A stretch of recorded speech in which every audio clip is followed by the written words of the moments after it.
Gazeti la Rada ukurasa wa mbele limeandika wapigaji wajipanga kuimaliza UDAT.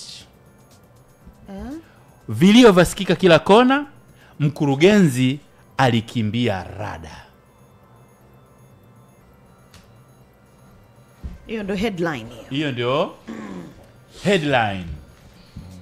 Sasa njama za kuifilisi kampuni ya Kitanzania ya mabasi yaendayo haraka ya UDAT iliyokuwa ikimilikiwa na mfanyabiashara Mtanzania Robert Kisena limefichuka.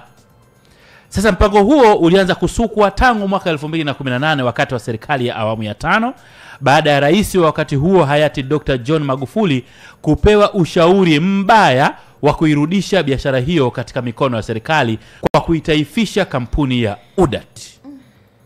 Sasa itakumbuka mwaka 2012 kampuni ya Simon Group ilinunua UDA kutoka halmashauri ya jiji Dar es Salaam iliyokuwa ikimiliki 51% ya hisa za UDA, uamuzi ulioyapatia nguvu za kisheria kampuni ya Simon Group za kuwa mmiliki wa shirika hilo la umma.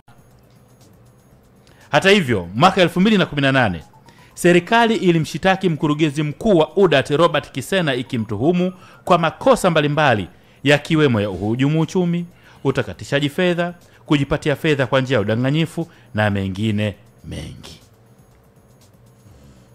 Habari imeandikwa ndefu. Nafikiri mtu atafute Rada tu kwa wakati wake, aisome kwa kina.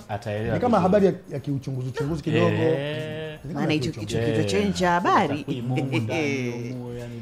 Kuna historia. Historia ameweka vizuri sana. Yaani kutoka nini?